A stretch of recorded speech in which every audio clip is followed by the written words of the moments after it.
नमस्कार मित्रों, मैं हूं प्रदीप सिंह और आप देख रहे हैं इतिहास गंगा।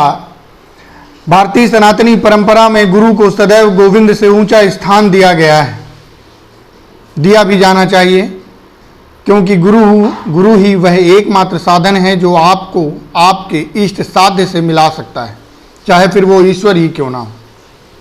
आपके जीवन में संकट कितना भी गहरा हो, परंतु अगर एक भी मार्गदर्शक ऐसा है जिसने ये ठान लिया है कि आपको आपके साध्य से मिला के रहेगा, तो जान लीजिए कि आपको कोई रोक नहीं पाएगा।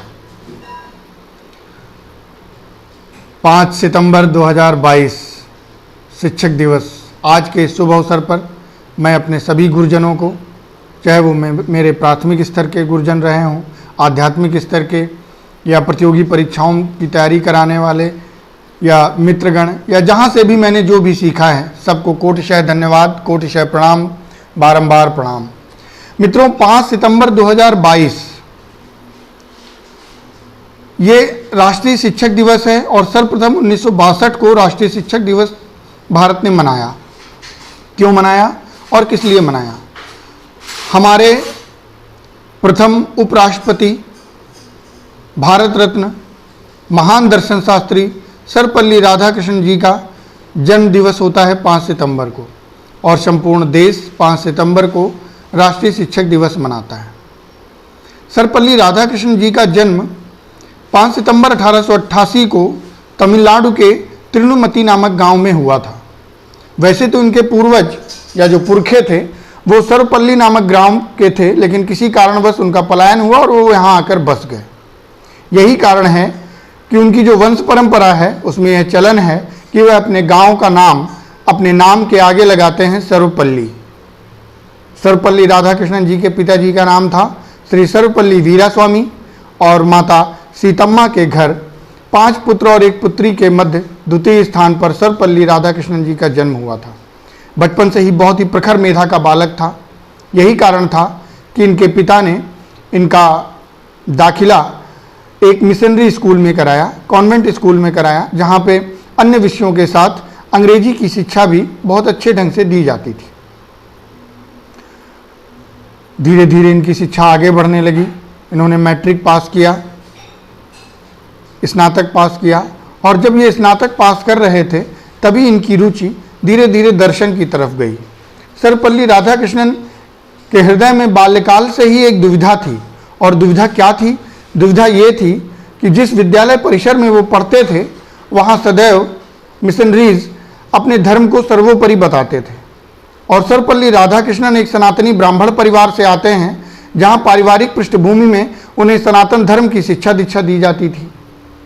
तो दोनों धर्मों की शिक्षा के मध्य एक अजीब उधेड़बुन शुरू हो गई। तो राधाकृष्णन जो कि एक बालक थे, उन्होंने ये निर्णय लिया कि मैं सर्वप्रथम अपने वेदों को, अपने उपनिषदों का अच्छे से अध्ययन करूंगा, उसके बाद किसी निष्कर्ष पे पहुंचूंगा। दर्शन के प्रति उनका रुझान बढ़ रहा था। उन्होंने अध्ययन करना शुरू किया, और बहुत अच्छे से जब वो अध्ययन कर चुके तो एक निष्कर्ष पे पहुंचे, और निष्कर्ष यह है, और उन्होंने अपनी जो भी दर्शन की पुस्तकें हैं उसमें भी लिखा है कि हर वो धर्म जो मानवीय गुणों को, मानवीय संवेदनाओं को सर्वोपरि रखता है, वही सर्वोपरि है। जब वो अपने अध्ययन के काल को समाप्त कर अध्यापन की तरफ बढ़ते हैं, और अध्यापन के प्रति उनकी रुचि इतनी ज़्यादा है कि एक समय के बाद कई सारी विदेशी विद्यालयों से, विश्वविद्यालयों से उनको न्योता आता है, निमंत्रण आता है कि आइए आप हमारे यहाँ पढ़ाइए, और वो पढ़ाते भी हैं। कुछ समय के लिए भारतीय विश्वविद्यालयों में कुलपति के रूप में भी वो अपनी सेवा प्रदान करते हैं। इसी समय एक समय आता है जब उनकी मुलाकात 1931 में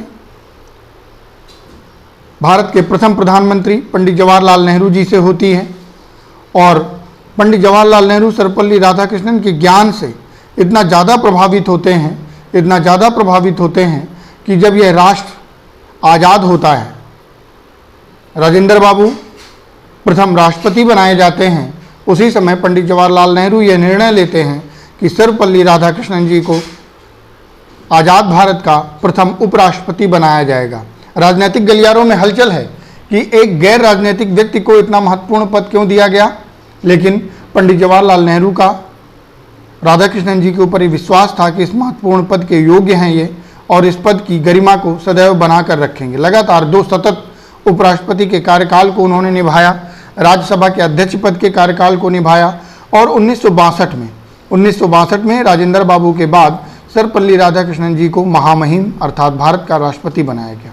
इसी समय एक घटना और होती है मित्रों, 1954 में हमारा राष्ट्र अपना सर्वोच्च सम्मान भारत रत्न प्रदान करता है और जब वो भारत रत्न प्रदान करता है तो भारत के 3 प्रमुख व्यक्तियों को प्रदान किया जाता है, जिसमें सर्वप्रथम सर्वपल्ली राधाकृष्णन जी हैं, दूसरे सी राजगोपालाचारी हैं और तीसरे महान वैज्ञानिक CV रमन साहब हैं। इसी प्रकार जब थोड़ा इनका कार्यकाल और आगे बढ़ता है तो इनको एक पुरस्कार दिया जाता है, टेम्पल्टन पुरस्कार।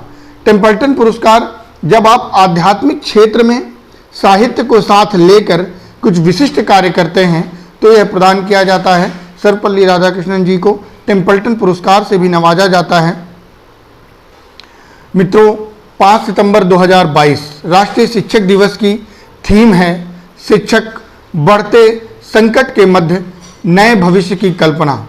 मित्रों, भविष्य में आने वाले संकट कितने गहरे हो सकते हैं यह तो भविष्य की गर्त में ही है, लेकिन विगत 2 वर्षों के अंतर्गत हमने देखा कि संकट का कोई चेहरा नहीं होता, कोई समय नहीं होता, कभी भी आ जाता है।